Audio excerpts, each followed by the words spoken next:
बिस्मिल्लाहिर्रहमानिर्रहीम। मोहतरम नाजरीन, अस्सलाम वालेकुम व्यूअर्स। आज हम बात करेंगे मुस्लिम फैमिली लॉज ऑर्डिनेंस 1960 के बारे में। तो जब हम मुस्लिम फैमिली लॉज ऑर्डिनेंस पर बात करते हैं तो सबसे पहले जो क्वेश्चन जहन में पैदा होता है, लोगों के जहन में, खसूसन लॉयर्स के जहन में मौजूद है, वो ये है कि what is the difference in between family laws ordinance 1961 and जो है दूसरे इसमें चीज आ गई कि फैमिली कोर्ट्स एक्ट 1964। तो इन दोनों में बेसिकली जो डिफरेंस है वो ये है कि जो मुस्लिम फैमिली लॉज ऑर्डिनेंस है ये एक सब्सटेंटिव लॉ है, जबकि मुस्लिम जो फैमिली कोर्ट्स एक्ट 1964 है वो एक प्रोसीजरल लॉ है। अब चीज ये आ जाती है कि कुछ चीजें ऐसी मौजूद हैं मुस्लिम फैमिली लॉज ऑर्डिनेंस 1961 में जो जहां पर प्रोसीजर को भी डिस्कस किया गया है और वो सब्सटेंटिव भी है। मिसाल के तौर पर उसमें जो सेक्शन 5 है वो निकाह की रजिस्ट्रेशन को डिस्कस करता है, उसी तरह जो सेक्शन 6 है उसमें सेकंड मैरिज जो है उसका प्रोसीजर डिस्कस किया गया है। तो इस तरह कुछ चीजें उनमें ऐसी मौजूद हैं जहां पर जो फैमिली लॉज ऑर्डिनेंस जो है वो प्रोसीजरल लॉ भी है, उसमें प्रोसीजर भी है और वो सब्सटेंटिव भी है। जबकि ऑन द अदर हैंड 1964 का जो फैमिली कोर्ट्स एक्ट है वो मुकम्मल तौर पर प्रोसीजरल है। अब सवाल ये पैदा होता है कि अगर इन दोनों में कोई कन्फ्लिक्शन, जी क्या पूछना चाह रहे थे? हाँ, अगर इन दोनों में कोई कन्फ्लिक्शन मौजूद है या कोई चीज ऐसी आती है जहां पर कन्फ्लिक्शन हो तो फिर ये प्रिवेल करेगा या ऑर्डिनेंस प्रिवेल करेगा। तो उसमें जो सेक्शन 3 है फैमिली लॉज ऑर्डिनेंस की, उसके मुताबिक ये जो ऑर्डिनेंस है ये ओवरराइड करेगा तमाम लॉज को, यानी ये प्रिवेल नहीं करेगा बल्कि ऑर्डिनेंस इस हवाले से प्रिवेल करेगा। अब हम डिस्कस करते हैं कि इसमें कौन कौन से मामलात को डिस्कस किया गया है। तो इसमें सबसे पहले दादा की विरासत, सक्सेशन उसमें यानी पोते का हिस्सा, फिर इसमें रजिस्ट्रेशन ऑफ मैरिज जो है यानी निकाह की रजिस्ट्रेशन है, पॉलीगेमी, सेकंड मैरिज जिसे हम कहते हैं, तलाक के मामलात को इसमें डिस्कस किया गया है, dissolution of marriage otherwise by तलाक, यानी जिसमें जो खामन है, हस्बैंड अपना जो तलाक का हक है उसे तफवीज करता है बीवी को, उसको भी यह कानून डिस्कस करेगा। इसके अलावा जो मेंटेनेंस है बीवी और बच्चों का उसे डिस्कस करेगा, और इसके अलावा मेहर को जो है वो फैमिली लॉज ऑर्डिनेंस इसमें वो डिस्कस किया जाएगा। अब चीज ये आ जाती है कि इसमें जो कुछ इसकी प्रोविजंस हैं, इसमें कुछ प्रोविजंस ऐसी हैं जो इस्लामिक लॉ या शरई लॉ से मुतसादम है। उनको अगर जो क्वेश्चन आता है कि what are the provisions of family laws ordinance which are contrary to injunctions of Islam या कुरानिक लॉ से जो मुतसादम है, तो उसमें दो मेजर प्रोविजंस हैं जो डिफर करती हैं कुरानिक लॉ से। मिसाल के तौर पर सेक्शन 4 जो है इसका वो सक्सेशन के बारे में है। अब सक्सेशन में दादा की विरासत में पोते का हिस्सा, दादा की विरासत में पोते का हिस्सा। अब कानून जो है कुरानिक लॉ उसके मुताबिक दादा की विरासत में पोते को हिस्सा नहीं मिलता। यानी मिसाल के तौर पर अब ये दादा है, दादा, ठीक है, दादा के ये बेटे मौजूद हैं ए, बी और ये सी, ठीक है।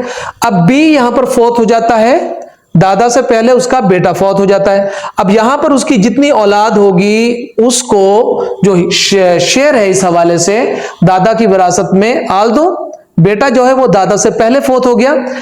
अब कुरानिक लॉ के मुताबिक दादा की जो विरासत जानी थी वो बेटा इसमें से खत्म हो जाता, यानी उसके वारसान खत्म हो जाते और ये विरासत इन दो बेटों को या दीगर जो भी वारसान होते उनको जानी थी। लेकिन अब हम यहां पर जो ये लॉ है, जो सक्सेशन है, इसमें वो कंट्रेरी है। अब वहां पर ये जो विरासत होगी वो बिल्कुल इसी तरह पोतों को जाएगी जिस तरह ये दादा की विरासत बेटे को मिलती, ठीक है जी, और जब बेटा फौत होता तो वो बच्चों को मिलते। तो ये कंट्रेरी है, कुरानिक जो लॉज हैं उससे ये कंट्रेरी है।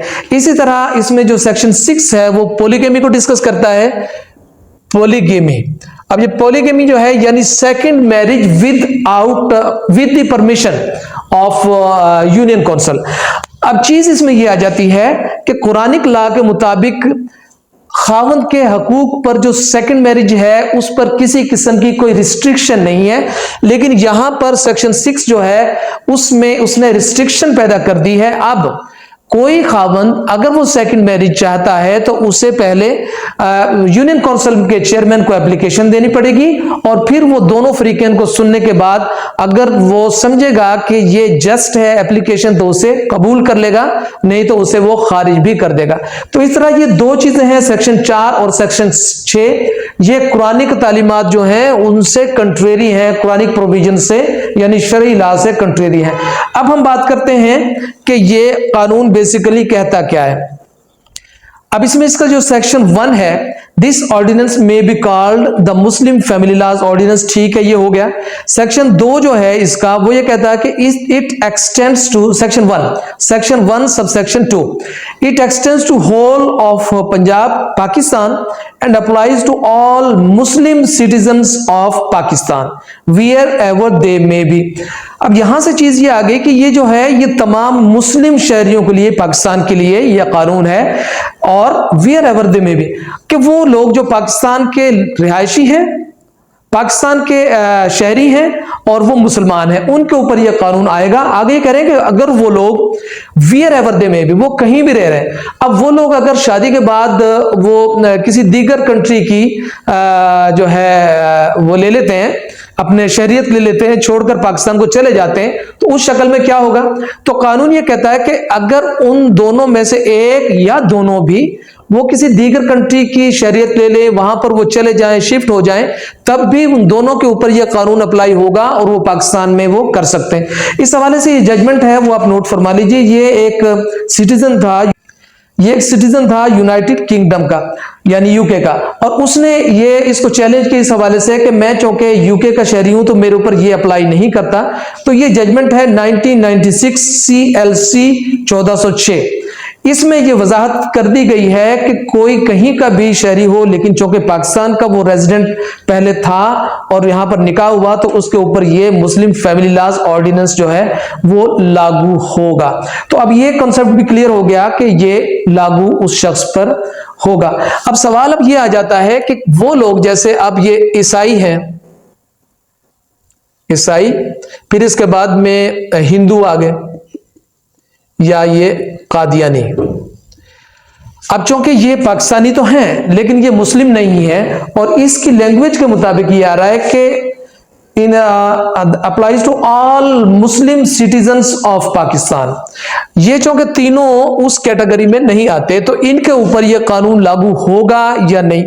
तो गुजारिश है कि ये जब सूट फाइल करेंगे तो फैमिली कोर्ट्स एक्ट 1964 के मुताबिक ही फाइल करेंगे। लेकिन जहां तक बात है कि इन मामलात में, जैसे निकाह का मामला है या दीगर जैसे जो तमाम चीजें इसमें आ रही हैं, उसमें इनके ऊपर ये अप्लाई नहीं होगा, बल्कि ईसाई के ऊपर ये क्रिश्चियन पर्सनल लॉ, और इसी तरह हिंदू के ऊपर हिंदू पर्सनल लॉ जो है वो अप्लाई करेंगे। जबकि कादियानी चूंकि गैर मुस्लिम है, इसलिए कादियानी के ऊपर भी ये लॉ जो है वो अप्लाई नहीं करेगा। तो मुख्तसरन हमने जाना कि जो ये फैमिली लॉज ऑर्डिनेंस 1961 जो है ये क्या है और इसमें कौन कौन सी चीजों को डिस्कस किया गया है। अब इसके बाद में इंशाल्लाह हम डिस्कस करेंगे। इसमें जो अगला सेक्शन है वो है सेक्शन 4, लेकिन उससे पहले एक चीज और डिस्कस कर लें। जैसे मैंने पहले भी कहा कि अगर इन दोनों के बीच में कोई कंफ्लिक्शन होती है तो इसका जो सेक्शन 3 है उसकी लैंग्वेज ये है, वो ये कहता है कि ऑर्डिनेंस यानी ऑर्डिनेंस मुराद है ordinance 1961 to override other laws. अब कोई कंफ्लिक्शन अगर इनके बीच में आती है, तमाम कवानीन के बीच में, तो फिर उसमें और जो ऑर्डिनेंस है 1961 का वो ओवरराइड करेगा और दीगर कवानीन जो हैं वो प्रिवेल नहीं करेंगे। अब हम बात करेंगे इंशाल्लाह सक्सेशन के बारे में। तो सक्सेशन के हवाले से जो लैंग्वेज है, section 4 Muslim family laws ordinance 1961 का सेक्शन 4 जो है वो ये कहता है कि in the event of the death of any son or daughter, बेटा या बेटी, of the propositus before the opening of succession, यानी बाप के मरने से पहले कोई बेटा या बेटी अगर फौत हो जाए, the children of such sun or daughter, तो उस आदमी या उस औरत जो बेटा बेटी फौत हुए, इफ एनी, अगर उसके बच्चे मौजूद हैं, living at the time the succession opens, जब दादा की जो विरासत है, यानी दादा जब फौत होगा और उसकी विरासत तकसीम होगी, तो जो जिंदा हैं बेटे बेटियां, shall per stirpes receive a share equivalent to the share which son or daughter as the case may be would have received if alive. अब इसमें यह कहा जा रहा है कि अगर मिसाल के तौर पर दादा जो है, जैसे ये एग्जांपल मैंने कोट की, दादा जो है वो अभी हयात है, बेटा फौत हो गया। अब बेटा फौत हो गया, उसके बाद में जब दादा फौत होगा तो ये जो है पोते पोतियां हैं, बेटा फौत हो गया या बेटी फौत हो गई, तो दादा की विरासत में से इन पोतों पोतियों को उसी तरह शेयर मिलेगा जैसे अगर बेटा हयात होता दादा के फौत होते वक्त, तो उसको जो शेयर मिलता उसमें से उसके फौत होने पर इनको मिलता। तो दादा की विरासत में से डायरेक्ट जो है अब वो पोते पोतियां इसी तरह से उस तमाम शेयर को लेने के हकदार हैं जो अगर बेटा जिंदा होता तो उसको मिलता। तो ये है जनाब सक्सेशन का नया लॉ। अब इसका ऑब्जेक्ट जो बयान किया गया है उस पर हम डिस्कस कर लेते हैं कि उसके बारे में यह कानून बना क्यों है। तो गुजारिश है कि इस हवाले से 2015 MLD 652 जो है उसमें डिस्कस किया गया है कि सक्सेशन प्रोवाइडेड फॉर सेक्शन 4 और of Muslim family laws ordinance 1961 was for the benefit of orphan sons and daughters of predeceased parent. Such succession had been provided to remedy the discrimination which was believed to exist against grandchildren whose parents had died before the succession was opened. Parents of such children would be deemed to be alive for the purpose of succession. Said provision of section 4 of Muslim Family Laws Ordinance 1961 was not introduced to give a share to the grandchild more than what would have been his or her due share if the parents were alive when succession was opened. अब इसमें यह कहा गया है कि ये कानून, इसका बनाने का मकसद ये है कि जो डिस्क्रिमिनेशन पैदा हो जाती है, यानी बच्चे जो हैं यानी पोते पोतियां जो हैं, अब एक तो उनका वालिद जो है वो दुनिया से चला गया, एक उनको वो शेयर भी नहीं मिल रहा, तो इस तरह उन यतीम बच्चों को उनका वो शेयर जो उनके बाप की शक्ल में मिलना था अगर वो हयात होता वो उनमें तकसीम किया जाएगा। इसका मकसद हरगिज तौर पर यह नहीं है कि बच्चों को उनके शेयर से ज्यादा कोई चीज दी जा रही है। इसका मकसद सिर्फ और सिर्फ यह है कि बच्चों के अंदर वो जो बाप का शेयर था अगर वो हयात होता तो वो बच्चों को उसी शक्ल में दे दिया जाए। अब ये कानून बन गया और उसमें बच्चों को उनका शेयर जो है वो डिस्कस भी कर दिया गया, लेकिन इसे बनाते वक्त जो है इसके अंदर कुछ डेफिशिएंसीज मौजूद हैं। मिसाल के तौर पर अब जो बच्चे यतीम हुए हैं, बेटे और बेटियां, उसमें उसकी बेवा भी तो यतीम हो रही है, यानी बेवा भी खावंद के बगैर उसको जिंदगी गुजारनी पड़ेगी और वो मुतासरीन में शामिल है, वो एग्रीव्ड है, लेकिन कानून इसके बारे में खामोश है। कानून इसको क्लियर नहीं कर रहा कि बेवा को हिस्सा मिलना चाहिए या नहीं मिलना चाहिए, और मज़ा खेज तौर पर जो जजमेंट्स मौजूद हैं उनमें हिस्सा मिल भी रहा है और उनमें हिस्सा नहीं भी मिल रहा। मिसाल के तौर पर ये एक जजमेंट है 2017 SCMR 1476 है, इसमें ये विडो को इंटाइटल करार देती है कि उसको हिस्सा मिलेगा। इसी तरह ये 2012 है CLC 1593, इनमें जो है वो हिस्सा उनको मिल रहा है, जबकि इसके अगेंस्ट भी जजमेंट्स मौजूद हैं, लेकिन स्टैट्यूट में इसमें वाज़े तौर पर इसके हवाले से कोई चीज लिखी नहीं गई है कि वो मिलेगा या नहीं मिलेगा। तो अब ये चीज आ गई। अब हम डिस्कस करते हैं इसके हवाले से कि ये जो लॉ है ये whether this law is against और कंट्रेरी टू शरई लॉ, यानी इस्लामिक इंजंक्शंस के ये खिलाफ है या उनके ये हक में है। तो इस हवाले से जो जजमेंट्स हैं वो ये कहती हैं, इसमें हम एक जजमेंट पढ़ते हैं पहले।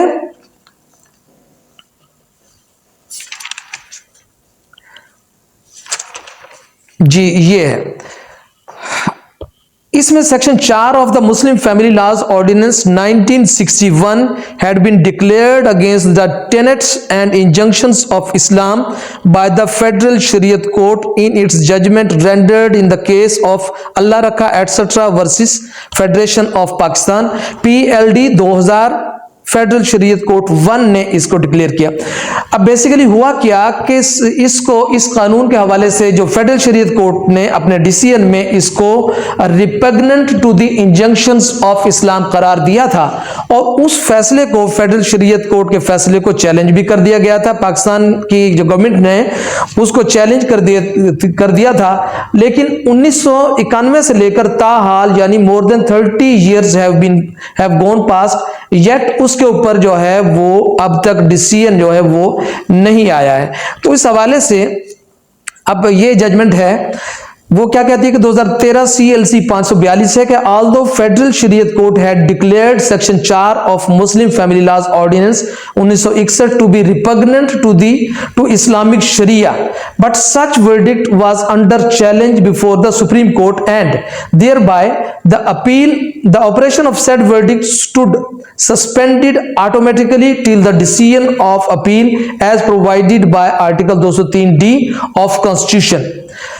अब ये जनाब जजमेंट है जिसका हवाला मैंने दिया। एक और जजमेंट है, provision of section 4 of Muslim family laws ordinance 1961 would remain automatically operative until and said appeal was disposed of by supreme court 2016 CLC 118। अब ये एक हैरत अंगेज सूरत हाल चल रही पाकिस्तान में कि एक अपील जो है जो 1991 में उसे फाइल किया जाता है और पाकिस्तान की सुप्रीम कोर्ट में वो पेंडिंग है, और पाकिस्तान की सुप्रीम कोर्ट उसका फैसला करने को तैयार ही नहीं है। अब जब वो तैयार नहीं है तो वो जो लॉ है जो 1961 में सेक्शन 4 बना था वो ऑपरेटिव है। तो इस तरह पोते और पोतियों को हिस्सा जो है वो तो मिलना है और वो मिलेगा। इसी तरह नवासे नवासियों का भी हिस्सा बन जाता है कि अगर बेटी फौत होती तो उसके बच्चों को। लेकिन अब ये एक हैरानकुन सूरत हाल है कि पाकिस्तान की सुप्रीम कोर्ट इस हवाले से इसका फैसला करने से खौफजदा है। तो ये इसकी सूरत हाल है सेक्शन 4 की। इसके बाद में इंशाल्लाह हम डिस्कस करेंगे सेक्शन 5। तो अब हम बात करते हैं मुस्लिम फैमिली लॉज ऑर्डिनेंस 1961 के सेक्शन 5 की, जो रजिस्ट्रेशन ऑफ मैरिजेस के बारे में है। तो स्टैट्यूट इस बारे में यह कहता है कि every marriage solemnized under Muslim law shall be registered in accordance with the provisions of this ordinance, यानी तमाम शादियां जो मुस्लिम लॉ के तहत होंगी, यानी मुसलमानों की तमाम शादियां वो इस ऑर्डिनेंस के तहत रजिस्टर्ड होंगी। अब फर्दर इसमें कहा गया है कि for the purpose of registration of marriage under this ordinance the union council shall grant license to one और more persons to be called nikah registrar, यानी एक या ज्यादा लोगों को यूनियन काउंसिल जो है वो निकाह का रजिस्टर दे सकती है और उनको निकाह का रजिस्ट्रार बना सकती है। लेकिन आगे इसको वाज़ेह कर दिया गया कि एक वार्ड में एक से ज्यादा लोग जो हैं वो निकाह रजिस्ट्रार नहीं हो सकते। अब इसका सेक्शन 2A ये कहता है कि द निकाह रजिस्ट्रार और द पर्सन हु सोलमनाइज ए निकाह, दो हो सकते हैं, एक निकाह रजिस्ट्रार हो सकता है और एक निकाह खां भी हो सकता है। अब निकाह रजिस्ट्रार या जिस शख्स ने निकाह पढ़ाया shall accurately fill all the columns of nikahnaमा form with specific answers of the bride or the bridegroom। अब ये एक बड़ा जबरदस्त सूरत हाल है पैदा हो गई इसमें कि अगर इस हवाले से हम देखें तो हमारे जो निकाह खां होते हैं, जो मौलवी हजरात होते हैं जो निकाह पढ़ाते हैं, वो उसको उस हवाले से ईच एंड एवरी कॉलम,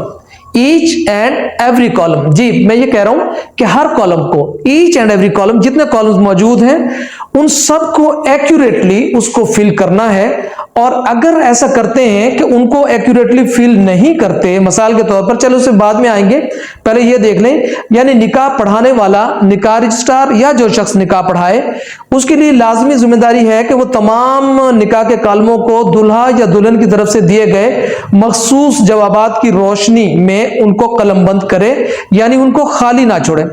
अब every marriage not solemnized by the nikah registrar shall for the purpose of registration under this ordinance be reported to him by the person who has solemnized such marriage। ठीक है जी, जिस आदमी ने उस निकाह को पढ़ाया वो जिम्मेदार है कि वो उसकी इंफॉर्मेशन जो है वो प्रोवाइड करे रजिस्ट्रेशन के लिए रजिस्ट्रार को। अब यहां पर यह चीज आ जाती है कि अगर कोई शख्स जो है वो इनको कंट्रावेन करता है, इन प्रोविजंस को वो इग्नोर करता है, या मिसाल के तौर पर वो निकाह के तमाम कॉलम्स को मुकम्मल तौर पर वो फिल नहीं करता, या उसमें एक्यूरेसी नहीं लाता, या उसकी इंफॉर्मेशन जो है वो निकाह रजिस्ट्रार को नहीं पहुंचाता, तो उस शक्ल में उसके लिए क्या है। अब ये सब सेक्शन 2A है, he shall be punished with to a simple imprisonment for a term which may extend to 1 month and a fine of 25,000 rupees। यानी अगर कोई शख्स जो है वो सेक्शन जो इसका 2A है, 2A से मुराद है कि जो आदमी उसको एक्यूरेटली फिल नहीं करता, तो उसको जो सजा है वो 1 माह की सजा है और उसमें 20,000 रुपीज का जो है फाइन भी मौजूद है। लेकिन अगर कोई शख्स जो है वो निकाह तो पढ़ाता है, लेकिन उसकी इंफॉर्मेशन जो है वो रजिस्ट्रार को आकर नहीं देता और निकाह को वो रजिस्टर्ड नहीं करवाता, तो उस शक्ल में ही shall be punished with a simple imprisonment for a term which may extend to 3 months and fine for 100,000 rupees. यानी अगर कोई शख्स जो है वो निकाह पढ़ाता है और उसकी इंफॉर्मेशन जो है वो निकाह रजिस्ट्रार को नहीं पहुंचाता, उसकी इंदराज नहीं करवाता, तो उसके लिए 3 माह की सजा और 1 लाख रुपए जुर्माना उसके लिए हो सकता है। तो ये रजिस्ट्रेशन ऑफ मैरिज एक्ट का सेक्शन हमने यहां तक पढ़ा। इससे आगे हम चलते हैं कि the form of nikahnama the registers to be maintained, उसको एक मखसूस तरीके से उनको रखा जाएगा। और फिर any person on payment of the, हाँ कि अब ये जो निकाहनामा जो है जो दर्ज हो गया, ये एक पब्लिक डॉक्यूमेंट है और कोई भी आदमी उसकी कॉपी जो है वो हासिल कर सकता है, ये एक प्राइवेट डॉक्यूमेंट नहीं है। तो ये उन्होंने इसका जो प्रोसीजर बयान किया है निकाह की रजिस्ट्रेशन का वो है। अब हम प्रोपोजिशंस को डिस्कस करेंगे कि इसके हवाले से कौन कौन से अहम सवालात जो है वो जहन में उठते हैं। फर्ज करें जो है कोई आदमी उसमें रिगिंग करता है, निकाह के फॉर्म में रिगिंग करता है, कोई जो उसकी जो अमाउंट है मेहर की उसको एक्सीड कर लेता है, या सेक्शन 17 में कोई चीज लिख देता है, तो उसके लिए क्या किया जाए। तो गुजारिश यह है कि इसके 4 परत हैं, और जब इसके 4 परत हैं तो उनका जो ऑब्जेक्ट है बेसिकली वो यही है कि निकाहनामा की 4 परतें होती हैं। एक निकाह रजिस्ट्रार के पास होती है, दूसरी मुतल्लिका MCU या UC का जो वहां पर होती है, तीसरी दुल्हन, और चौथी जो है आखिरी पर दुल्हा के हवाले की जाती है। मकसद उसका यही होता है कि इसके अंदर किसी किस्म का कोई रद्द-ओ-बदल ना किया जा सके। लेकिन फिर भी अगर ऐसा होता है, जी हाँ मैं यही बात कर रहा हूं कि फिर भी अगर ऐसा होता है कि निकाह फॉर्म में, किसी निकाह फॉर्म में कोई रिगिंग की जाती है, तो उसके लिए जो कॉम्पिटेंट अथॉरिटी बताई गई है वो है डिप्टी कमिश्नर। यानी डिप्टी कमिश्नर के पास जाकर आप उसके खिलाफ अपील कर सकते हैं, दरखास्त दे सकते हैं कि जनाब निकाह फॉर्म में असल में ये था, लेकिन अब इसको जो है इसमें रिगिंग की गई है। तो इसके हवाले से ये एक जजमेंट है PLD 2015 लाहौर की, इसका सफा है 88, PLD 2015 लाहौर 88, ये आप लिख लीजिए।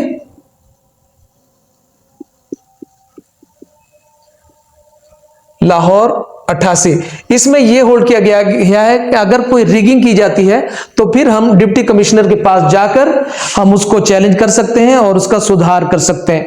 दूसरा, जैसे मैंने पहले कह दिया कि ये पब्लिक डॉक्यूमेंट है, कोई भी आदमी पाकिस्तान का कोई भी शहरी इसकी कॉपी जो है वो ले सकता है। अब एक बहुत बड़ा सवाल ये पैदा हो गया कि आल्दो अब कोई बंदा जो है वो निकाह जो है उसको पढ़ाता है, लेकिन उसको उसकी प्रोविजंस को वो कंट्रावेन करता है, उसको उसका इंदराज नहीं करवाता, या उसकी जो है फॉर्म्स को खुला छोड़ देता है, यानी उसके अंदर डेफिशिएंसीज छोड़ देता है। अब उस शक्ल में क्या वो निकाह जो है वो वैलिड है या वो इनवैलिड होगा। इस हवाले से ये जजमेंट है 2009 MLD 962 2009 MLD 962। इसमें यह होल्ड किया गया है कि वो जो निकाह है वो तो वैलिड रहेगा, अलबत्ता जो उन्होंने इन प्रोविजंस को कंट्रावेन किया है उनकी सजा के लिए जो जैसे स्टैट्यूटरी लॉ सेक्शन 5 में बता रहा है उसके लिए हम जा सकते हैं, अलबत्ता निकाह जो है वो वैलिड रहेगा, वो इनवैलिड इस हवाले से वो नहीं होगा। अब अगर कोई ऐसा हो जाए कि एक औरत के लिए 2 दावादार हों, 2 लोग ये कह रहे हो कि भाई इसका निकाह जो है वो मेरे निकाह में है, या दूसरा कह रहा हो कि ये मेरे निकाह में है, उस शक्ल में इसकी जो है वो कानून क्या कहता है। तो इस हवाले से ये एक जजमेंट है वो आप नोट कर लीजिए। ये पीएलडी 2012 बलूचिस्तान की है, पेज इसका 133 है। इसमें ये होल्ड किया गया है कि जहां पर एक से ज्यादा निकाह के दावादार मौजूद हों वहां पर खातून के बयान को बहुत ज्यादा अहमियत हासिल होती है, जो फरीकैन के दरमियान तनाजा के फैसले के बारे में अहम किरदार अदा करती है। इसी जजमेंट में ये होल्ड किया गया है, the validity of the marriage or its non existence are to be determined on the basis of nikah perform between the parties and this fact can only be raised before and determined by a family court working under the provisions of family court act 1964। यानी अगर कोई आदमी इस नुक्ते को कि वो कहते हैं, एक आदमी कहता है कि फलां औरत मेरी बीवी है और दूसरा आदमी भी यही इशू उठाता है। अब इस इशू को जिसकी रिड्रेसल के लिए ना तो हम सिविल कोर्ट में जाएंगे ना हम डिप्टी कमिश्नर के पास जाएंगे, बल्कि इसका जो कॉम्पिटेंट फॉर्म है वो 1964 की जो एक्ट है, एक्ट जो है फैमिली कोर्ट्स एक्ट 1964, इसमें हम जाकर फैमिली कोर्ट से रुजू करेंगे और फिर इसमें जो है इसका हम जो सोल्यूशन लेंगे। अब यहां पर एक सवाल ये पैदा हो गया कि अगर दूसरी शादी करने की सूरत में हर्जानात की अदायगी के बारे में तस्फिया कौन करेगा, तो उसका इख्तियार जो है वो भी फैमिली कोर्ट के पास है। और 2010 YLR 423 है, jurisdiction of family court, recovery of amount by wife return in column 17। इसमें फर्दर ये डिस्कस किया गया है कि जब कॉलम नंबर 17 में जैसे हम लिख लेते हैं, अमूमन ऐसा होता है कि एक निकाह हुआ, उसके कॉलम नंबर 17 में ये तहरीर कर दिया गया कि अगर फला आदमी उस औरत को, यानी इसका हस्बैंड जो है उस औरत को डाइवोर्स करता है, उसको तलाक देता है, तो उस शक्ल में इतनी अमाउंट जो है, मिसाल के तौर पर वो लिख दिया कि 1 लाख रुपए अमाउंट जो है उसे पे करनी पड़ेगी, इस हवाले से कि अगर वो इस बीवी को तलाक देता है। तो इसके हवाले से जो फैसला है उसके हवाले से भी कॉम्पिटेंट कोर्ट जो है वो फैमिली कोर्ट एक्ट 1964 के तहत ही उसका फैसला किया जाएगा। उसमें जजमेंट है 2010 YLR 423, 2010 YLR 423। तो सेक्शन इसके कॉलम 17 में अगर कोई चीज ऐसी आ जाती है तो वो जेन्युइन है, इनजेन्युइन है, उसकी क्या अथॉरिटी है, उसके हवाले से जो फैसला होगा वो भी फैमिली कोर्ट को उसका इख्तियार हासिल है। तो आज हमने अब ये पढ़ा है कि the Muslim family laws ordinance का सेक्शन 5, इसमें रजिस्ट्रेशन के हवाले से जो इसमें अहम चीजें हैं, जो सवालात पैदा होते हैं, वो मैंने इसके हवाले से डिस्कस किए। आइंदा इंशाल्लाह अब हम इसमें बात करने वाले हैं पॉलीगैमी यानी सेकंड मैरिज के हवाले से। सेक्शन 6 सेकंड मैरिज को डिस्कस करता है। इसमें यह डिस्कस किया गया है कि कोई आदमी विद द प्रीवियस परमिशन के बगैर, पहले से इजाजत के बगैर अपनी पहली बीवी की मौजूदगी में, पहली शादी की मौजूदगी में मुझे कहना चाहिए, यानी अभी डाइवोर्स नहीं हुई और वो एग्जिस्ट कर रही है पहली शादी, कोई आदमी दूसरी शादी नहीं कर सकता जब तक कि वो पहले से एक तहरीरी शक्ल में इजाजत ना ले ले। अब तहरीरी शक्ल में जो इजाजत है वो किससे लेनी पड़ेगी? वो उसे लेनी पड़ेगी आर्बिट्रेशन काउंसिल से। ठीक है जी, आर्बिट्रेशन काउंसिल से वो इजाजत लेगा और इजाजत लेने के बाद वो दूसरी शादी का हकदार हो सकता है। लेकिन इसके लिए बात यह है कि अगर वो इजाजत नहीं लेता और सेकंड मैरिज वो सॉल्मनाइज कर लेता है तो उस शक्ल में उसकी सेकंड मैरिज को इस कानून के तहत रजिस्टर्ड नहीं किया जाएगा। तो इजाजत होगी आर्बिट्रेशन काउंसिल से और इन राइटिंग होगी, और अगर वो नहीं करेगा तो उसकी शादी को रजिस्टर्ड नहीं किया जाएगा। जरूरी क्या है कि जो पहली बीवी है या पहली जो शादी है वो अभी एग्जिस्ट कर रही है। ठीक है, अब इजाजत कैसे ली जाएगी, उसका प्रोसेस क्या है, तो उसको डिस्कस कर रहा है ये सेक्शन सब सेक्शन 2।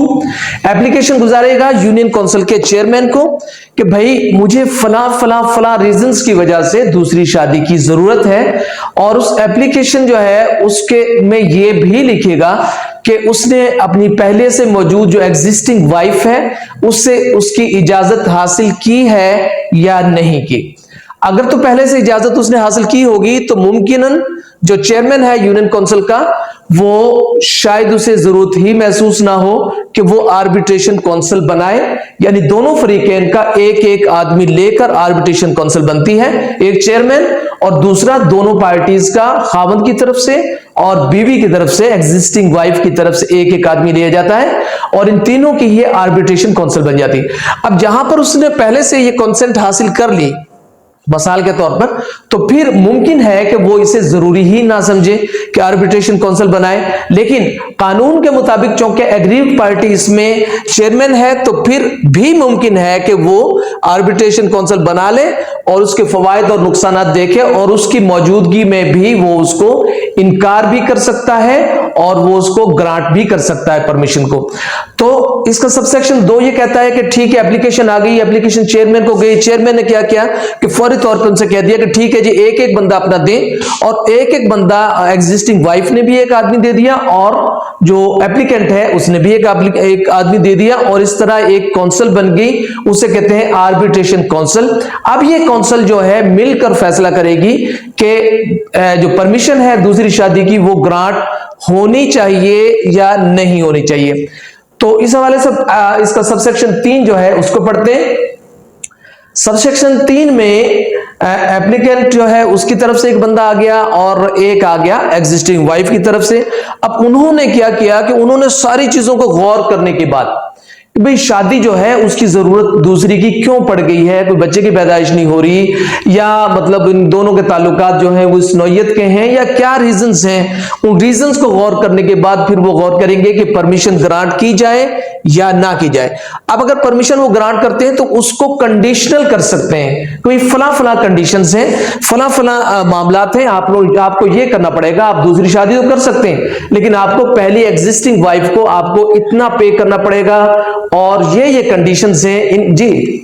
जी उस पर डिस्कस करते हैं कि ये शरई है या नहीं है। लेकिन अभी हम ये बात कर रहे हैं कि परमिशन जो ग्रांट वो किन कंडीशंस के तहत हो रही है। तो कंडीशंस हो सकती हैं और विदाउट कंडीशंस भी हो सकती हैं, लेकिन जब वो ग्रांट हो जाएगी या उसकी जो ग्रांट की एप्लीकेशन है उसको डिसमिस कर दिया जाएगा रीजंस के तहत, दोनों काम होने रीजंस के तहत। यानी आर्बिट्रेशन काउंसिल जो भी फैसला करेगी उसकी वो रीजनिंग देगी कि इन रीजंस की मौजूदगी में हम जो है परमिशन को ग्रांट कर रहे हैं या उसको हम डिनाई कर रहे हैं। इस एप्लीकेशन, इस फैसले के खिलाफ एक रिवीजन फाइल करेगी एग्रीव्ड पार्टी। अब यहां पर जो एग्रीव्ड पार्टी है वो कौन है, वो या बीवी है या खावंद है। यहां तक आगे जाके एग्रीव्ड पार्टी का जो स्टेटस है वो चेंज हो जाएगा और वो आर्बिट्रेशन को या वो चेयरमैन को मिल जाएगा।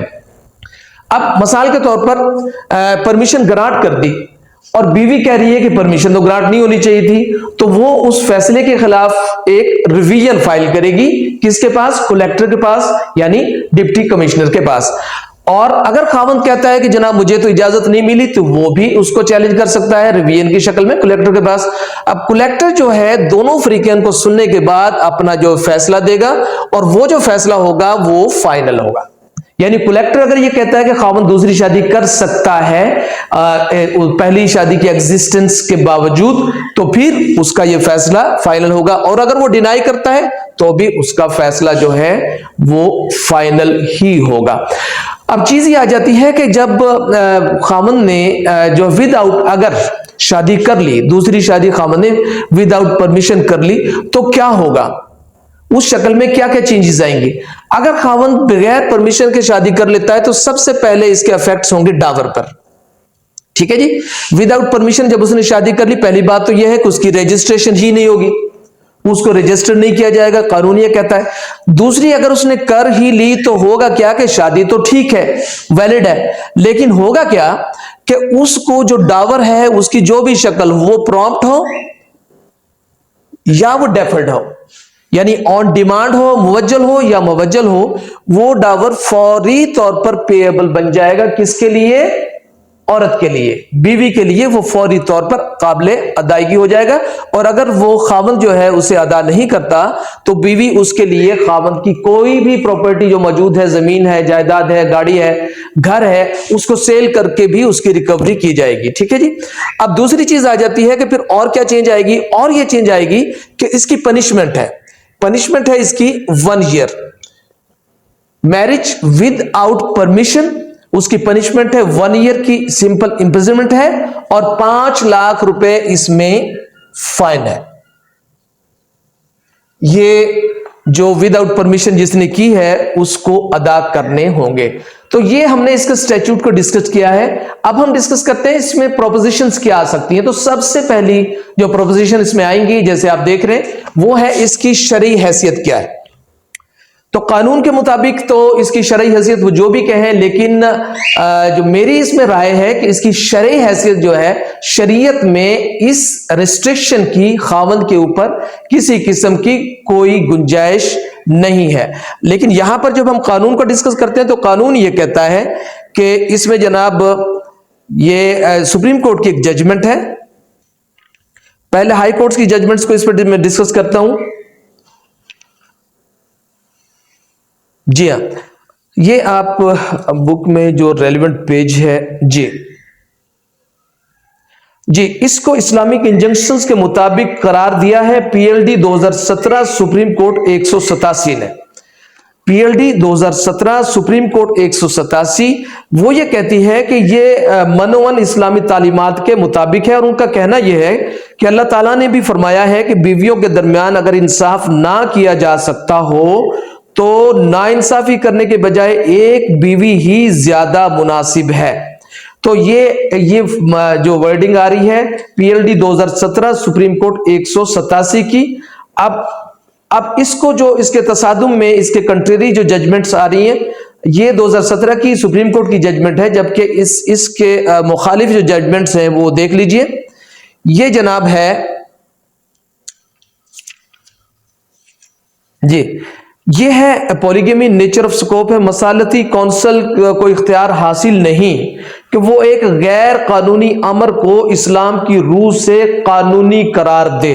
ठीक है जी, ये जजमेंट है 2011 PCRLJ 139, ये कराची की जजमेंट है, और ये कह रहे हैं कि ये जो काम है ये गैर कानूनी है और मसालती कौंसल को, आर्बिट्रेशन कौंसल को इसमें ये इख्तियार नहीं है कि वो इसको शरई करार दे। उनका कहना इस हवाले से ये है कि provisions of section 6 of Muslim laws ordinance 1961 are reformative and corrective in nature and for measures for prevention of injustice to the existing wife or wife। वो ये कहते हैं कि ये इस्लामी नहीं है, लेकिन ये एक ऐसी प्रोविजन है जिसका मकसद ये है कि वो रिफॉर्मेशन लाए और वो करेक्शन लाए, और बीवी के जो हकूक हैं, जो एग्जिस्टिंग वाइफ है, उनको प्रोटेक्शन देने के लिए ये कानून बनाया गया है। इसको हम इस्लामी नहीं कह सकते, ये है इस्लामी इंजंक्शंस के खिलाफ, लेकिन चूंकि करेक्शन के लिए और रिफॉर्मेशन के लिए बनाया गया है, तो उनका कहना यह है कि ये जो है अपने इस्लामी कवानीन के ये खिलाफ है। ठीक है जी, तो इस तरह दोनों चीजें जो हैं मौजूद हैं, और भी जजमेंट्स मौजूद हैं इसी नुक्ते के ऊपर। मिसाल के तौर पर आप देख सकते हैं, यह है जनाब 2018 YLR 2548 कराची की जजमेंट है, और इसी तरह ये 2010 MLD 470 कराची की भी जजमेंट है, इनमें भी इसको डिस्कस किया गया है। अब दूसरा इसमें जो प्रोपोजिशन आती है वो है कि बीवी की इजाजत चाहिए या चेयरमैन काउंसिल की। ये बहुत अहम नुक्ता है। इस जो स्टैट्यूटरी लॉ है उसमें सारे के सारे इख्तियारात जो हैं वो दे दिए गए हैं चेयरमैन काउंसिल को। बीवी की इजाजत अगर है भी तो उसके बावजूद भी जो है वो चेयरमैन से मशरूत है। मिसाल के तौर पर जब हम डिस्कस करते हैं इसके सबसेक्शन 2 को, अब वो इसमें सबसेक्शन 2 की लैंग्वेज ये है कि एप्लीकेशन दे दी और रीजंस के साथ दे दी। आगे वो कह रहे हैं कि आपने कंसेंट हासिल की है या नहीं की। अगर कंसेंट हासिल कर ली होती तो फिर तो इससे हासिल करने की, अगर कंसेंट जो है उसको फाइनलिटी होती, यानी बीवी ने अगर इजाजत दे दी और इजाजत के बावजूद ये लिखा जा रहा है कि भाई आपने इजाजत ले ली है, ले ली है, तो उसके बावजूद अगर आप हमें तलब कर रहे हैं, इस हवाले से फरीकैन को तलब कर रहे हैं कि आके आर्बिट्रेशन काउंसिल बनाए, तो फिर सवाल ये है, फिर बात यह है कि बीवी की इजाजत की वैल्यू कुछ भी नहीं है। बीवी की इजाजत को भी मशरूत कर दिया उन्होंने चेयरमैन यूनियन काउंसिल से। ये एक अजीब, इसकी लॉजिक मेरे नजदीक तो कुछ भी नहीं है। यानी एग्रीव्ड पार्टी बीवी है और यतीम होंगे बच्चे, नुकसान होगा बीवी का, लेकिन एग्रीव्ड पार्टी कौन है? वो है जनाब चेयरमैन यूनियन काउंसिल। और चेयरमैन यूनियन काउंसिल कौन होता है? जिसको जब हम कानून की बात करें तो उसके लिए कानून में कोई तालीम ही लाजिम नहीं की गई कि भाई आप मैट्रिक पास हो सकते हो या आप BA पास हो सकते हो या आपने लॉ को पढ़ा है। कोई चीज जो है उसके इल्म के हवाले से कोई चीज मौजूद नहीं। लेकिन हम क्या कर रहे हैं, हम अथोराइज कर रहे हैं चेयरमैन यूनियन काउंसिल को कि भाई आप इसकी इजाजत दोगे, और दोगे कैसे, यानी बीवी इजाजत दे रही है उसके बावजूद भी आप इजाजत दोगे, आप दोगे तो वो शादी कर सकेगा, आप इजाजत नहीं दोगे तो शादी ही नहीं कर सकेगा। तो ये एक मज़हका खेज बात है, लेकिन बहरहाल हमारे कानून में ये मौजूद है। अब तीसरी चीज आ जाती है कि हु इज एग्रीव्ड पार्टी। जी, अब सुप्रीम कोर्ट की जो इस हवाले से जो जजमेंट है, ये जिसका मैंने अभी जिक्र किया, ये PLD 2017 सुप्रीम कोर्ट 187, वो ये कहती है कि जो एग्रीव्ड पार्टी है, सुप्रीम कोर्ट की जजमेंट वो कहती है कि एग्रीव्ड पार्टी बीवी है, ठीक है जी। लेकिन उसके बाद में हाई कोर्ट्स की जजमेंट आई है, ये 2018 है, YLR 2548 कराची की है। ये जनाब ये कहती है कि एग्रीव्ड पार्टी जो है वो चेयरमैन है। इसी तरह जो आपके स्टैट्यूट की लैंग्वेज है वो भी ये कहती है कि एग्रीव्ड पार्टी जिसमें मौजूद है वो चेयरमैन है। अब अगर बीवी एग्रीव्ड पार्टी ही नहीं है तो अगला सवाल ये पैदा हो सकता है कि केस कौन फाइल करेगा, यानी अगली प्रोपोजिशन है। तो यकीनी तौर पर अगर बीवी एग्रीव्ड पार्टी ही नहीं है तो फिर बीवी केस यानी प्राइवेट कंप्लेंट, जो कंप्लेंट होगी वो भी फाइल नहीं कर सकती। फिर अगला सवाल ये आएगा कि चूंकि वो एग्रीड पार्टी ही नहीं है तो वो 5 लाख रुपए जो फाइन है वो भी वो नहीं ले सकती, ठीक है ना जी। तो अब ये सूरत हाल है कि इसमें जो लैंडमार्क जजमेंट इस हवाले से वो यही है, PLD 2017 सुप्रीम कोर्ट 187, उसकी मौजूदगी में वो कहती है कि बीवी ही एग्रीड पार्टी है और बीवी कंप्लेंट फाइल करेगी, कर सकती है। अब लेकिन जो स्टैट्यूट है आपका वो ये कह रहा है कि एग्रीड पार्टी इसमें चेयरमैन है और चेयरमैन इसमें जो है वो कंप्लेंट फाइल करेगा। अब बहुत बड़ा मसला ये आ जाता है कि मिसाल के तौर पर खाविंद ने दूसरी शादी कर ली और करने के बाद जनाब अब चेयरमैन यूनियन काउंसिल जो है वो उसके ऊपर कंप्लेंट फाइल नहीं कर रहा, ठीक है। अब बीवी को नुकसान हो गया हर तरह से, लेकिन वो फाइल नहीं कर रहा। अब बीवी किधर जाएगी? क्या ऐसा करेगी कि वो चेयरमैन को कोई कंप्लेंट फाइल करके देगी कि जनाब ये मेरी कंप्लेंट है, मेरे खाविंद ने दूसरी शादी कर ली है तो उसके खिलाफ आप प्रोसीड करें, तो उस पर चेयरमैन करेगा। अगर ऐसा करता है, अगर वो ऐसा नहीं करता तो उसके ऊपर क्या जो है कानूनी कवायद है, क्या उसको फोर्स किया जा सकता है? तो यहां पर कानून जो है ना वो खामोश है। लेकिन मेरी जाती राय के मुताबिक इसमें एग्रीड पार्टी जो है वो बीवी को होना चाहिए, एग्जिस्टिंग बीवी को होना चाहिए।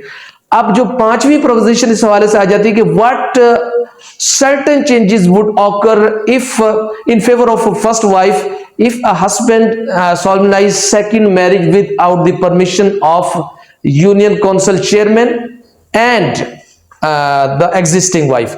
तो इसमें जो चेंजेस आएंगी वो ये आएंगी कि एक तो जो डावर है, चाहे वो डावर जो है वो प्रॉम्प्ट है यानी ऑन डिमांड पे किया जाना था, चाहे वो डावर जो है वो प्रॉम्प्ट के बजाय वो डेफर्ड है, वो डेथ की शक्ल में या जो है तलाक की शक्ल में अदा होना था। दोनों शक्लों में या किसी भी शक्ल में तमाम का तमाम जो डावर होगा वो पेएबल होगा खाविंद के जिम्मे फौरी तौर पर, ठीक है जी। और अगर वो उसको पे नहीं करता तो जैसे मैंने पहले डिस्कस किया कि वो वाइफ उसकी जो प्रॉपर्टी है उसको सेल करके उसको उस डावर को रिकवर किया जा सकता है। इसके अलावा दीगर जो इसमें जो चेंजेस आएंगी वाइफ के हक में वो ये आएंगी कि अगर वाइफ इस dissolution of marriage on the basis of खुला सीख करती है सेकंड मैरिज विदाउट परमिशन के बाद में, तो वो फिर खुला की बुनियाद पर नहीं होगी बल्कि वो क्रूअल्टी की बुनियाद पर होगी और वाइफ को कुछ डावर भी अपने खाविंद को रिटर्न जो है इस हवाले से नहीं करना पड़ेगा। और थर्ड चेंज इस हवाले से ये आ जाएगी कि जो बेनिफिट्स वाइफ ने अपने खाविंद से लिए होंगे किसी प्लॉट की शक्ल में, किसी जो गिफ्ट की शक्ल में, वो भी वाइफ अपने खाविंद को वापस जो है वो नहीं करेगी। और फोर्थ इसमें ये आ सकती है क्योंकि अब तक जो सुप्रीम कोर्ट की जजमेंट है वो यही है जिसकी रोशनी में वाइफ एग्रीड पार्टी है तो वाइफ इसमें 5 लाख रुपए की जो अमाउंट है वो भी सीख कर सकती है। तो इस हवाले से ये कंप्रिहेंसिव लेक्चर हो गया सेक्शन 6 का। अब हम बात करेंगे सेक्शन 7 के ऊपर। तो अब हम डिस्कस करते हैं सेक्शन 7 को। सेक्शन 7 तलाक और तलाक के प्रोसीजर को ये डिस्कस करता है। इसका जो सब सेक्शन 1 है वो ये कहता है कि जब कोई खाविंद अपनी बीवी को तलाक जब वो प्रोनाउंस करेगा, तलाक देगा, तो एज सून एज पॉसिबल यानी जितनी जल्दी हो सके वो उसको किसी फॉर्म में भी अगर वो तलाक देता है, वो तलाक को जुबानी देता है या वो तलाक देता है राइटिंग में, जिस फॉर्म में भी वो तलाक देगा, वो एज सुन एज पॉसिबल जो है वो चेयरमैन यूनियन काउंसिल को उस तलाक का एक नोटिस सर्व करेगा। यानी जो ही उसने तलाक दी, उसको चाहिए कि वो फौरी तौर पर एक नोटिस जो है उसका किसको देगा, चेयरमैन यूनियन काउंसिल को, और उसी नोटिस की एक कॉपी वो सेंड करेगा अपनी वाइफ को। ये इसकी रिक्वायरमेंट है, ये प्रोसीजर है। तो अब उसने माफी चाहता हूं, तो उसने तलाक दे दी, और तलाक जो है उसने चाहे वो राइटिंग में दी और चाहे उसको उसने जुबानी दिया, उसने नोटिस सेंड कर दिया चेयरमैन को, कॉपी उसने भेज दी वाइफ को। अब अगर फर्ज करें वो ऐसा करता है कि वो तलाक तो देता है लेकिन ना तो उसका नोटिस वो चेयरमैन को देता है और ना ही उसका जो कॉपी जो है वो वाइफ को सप्लाई करता है, तो फिर क्या होगा कि उसको 1 साल की सजा और 5,000 रुपए जुर्माना या दोनों वो हो सकते हैं अगर वो इस रिक्वायरमेंट को पूरा नहीं करता।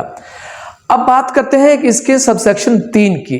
वो यह कहता है कि तलाक जो है वो इफेक्टिव हो जाएगी 90 डेज, यानी जिस दिन नोटिस सेंड किया चेयरमैन को उसके 90 दिन बाद तलाक जो है वो इफेक्टिव हो जाएगी। लेकिन इफेक्टिव कब नहीं होगी, अगर उसको इस बीच में तलाक देने वाले ने रिवोक नहीं किया। यानी चेयरमैन यूनियन काउंसिल को नोटिस भेजा है मिसाल के तौर पर जनवरी की 1 तारीख को, ठीक है।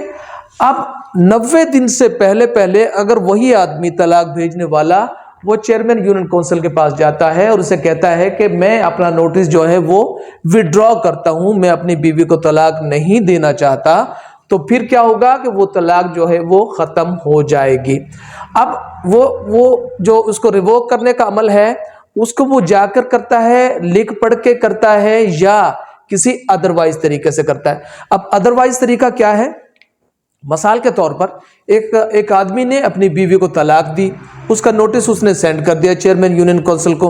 अब उसको मिसाल के तौर पर 60 या 70 दिन गुजर गए। एक तो यह है कि वो जाकर चेयरमैन को मुत्तला करे कि भाई मैं अपनी तलाक को विड्रॉ करता हूं। दूसरा यह है कि वो वो कुछ ना करे लेकिन बीवी और खावंद इकट्ठे हो जाते हैं। मिसाल के तौर पर बीवी खावंद इकट्ठे हो जाएं तो उनका ये अमल भी जो है वो इसमें आ जाएगा कि उसने तलाक को रिवोक कर दिया, ठीक है। लेकिन कानून होना ऐसे चाहिए कि वो उसे एक्सप्रेसली रिवोक करे कि भाई मैं अपनी तलाक को खत्म करता हूं, मैं इसको बढ़ाना नहीं चाहता, हम दोनों एक हो गए और हम मिल चुके हैं। तो ये अदरवाइज में ये चीज आ गई। इस हवाले से एक जजमेंट थी, उसमें ऐसा हुआ कि तलाक भेज दी लेकिन अभी 90 दिन का प्रोसेस पूरा नहीं हुआ था और मियाँ बीवी एक हो गए। हुआ कि क्या कि खावंद जो है उसका बाप फौत हो गया, इस वजह से उसकी इत्तला एक होने की यानी इसको रिवोक करने की इत्तला जो है वो चेयरमैन को नहीं दी जा सकी। टाइम पूरा हो गया और टाइम पूरा होने पर चेयरमैन ने क्या किया कि इफेक्टिवनेस का सर्टिफिकेट इशू कर दिया। अब उसके ऊपर खावंद ने क्या किया कि एक पिटीशन फाइल कर दी हाई कोर्ट में, और हाई कोर्ट ने उसमें यही कहा कि चूंकि मेरा वालिद फौत हो चुका था, मैं इत्तला रिवोकेशन की चेयरमैन को नहीं दे सका। तो उस पर क्या हुआ कि हाई कोर्ट ने उसको रिमांड कर दिया और उसमें यह भी डिक्लेयर किया कि ऐसे सर्टिफिकेट की कोई वैल्यू नहीं है, और रिमांड करके चेयरमैन के पास भेज दिया कि अगर ये दोनों एक हो चुके हैं बिफोर 90 डेज तो फिर ये जो सर्टिफिकेट है इफेक्टिवनेस का इसको खत्म करें। अब यहां तक बात चलेगी। अब क्या होगा कि जब एक नोटिस सर्व कर दिया हमने चेयरमैन को, ठीक है जी, तो विद इन 30 डेज चेयरमैन क्या करेगा, उस पर एक जो है रिकंसिलिएशन कमेटी यानी आर्बिट्रेशन बनाएगा। आर्बिट्रेशन कैसे बनेगी, सुलह के हवाले से आर्बिट्रेशन ऐसे बनेगी, यानी 30 डेज के अंदर वो क्या कहेगा कि एक आदमी खावंद की तरफ से और एक बीवी की तरफ से और एक खुद हो जाएगा, तो 3 आदमियों की ये आर्बिट्रेशन काउंसिल बन जाएगी जो हर वो कदम उठाएगी जिसमें सुलह हो सके। अब इसका सबसेक्शन 5 जो है वो डिस्कस करता है कि इन केस खावंद ने बीवी को तलाक दे दी लेकिन बीवी उस मौके पर जो है वो प्रेग्नेंट थी।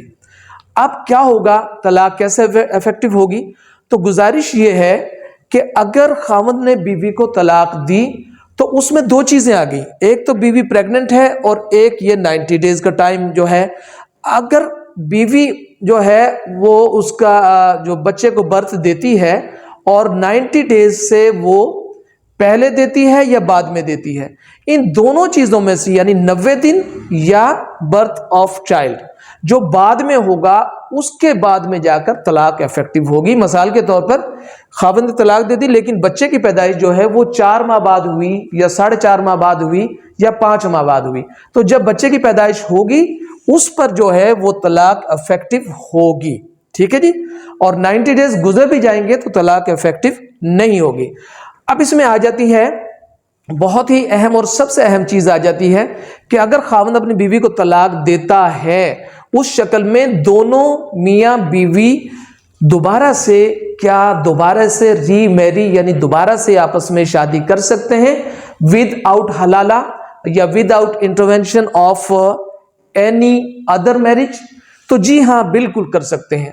अगर तलाक दी जाती है, एक तलाक दे दी गई, उसके बाद में रुजू की कोशिश नाकाम हुई, दूसरी तलाक दे दी गई, रुजू की कोशिश नाकाम हुई, इस शक्ल में अगर खाविंद तीसरी तलाक अपनी बीवी को नहीं देता तो फिर चाहे उसे 1 साल गुजर जाए या 5 साल गुजर जाए, तो फिर वो दोनों मियां बीवी एक दूसरे के साथ रीमैरी कर सकते हैं हलाला के बगैर। अलबत्ता जब खाविंद ने 2 तलाकें दे दी और 90 दिन का टाइम गुजर गया तो फिर बीवी आजाद है, वो चाहे तो किसी दीगर शख्स से वो शादी कर सकती है।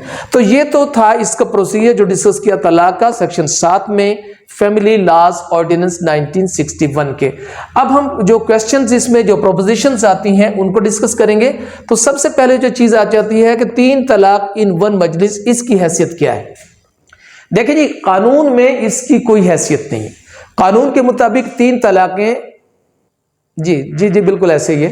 3 तलाकें एक मजलिस में अगर दी जाती हैं तो वो 1 तलाक कंसिडर होगी। 3 तलाकें 1 तलाक जो है वो कंसिडर होगी। अलबत्ता जो हनफी फिका है अहले सुन्नत, उसके मुताबिक 3 तलाकें ही कंसिडर होंगी।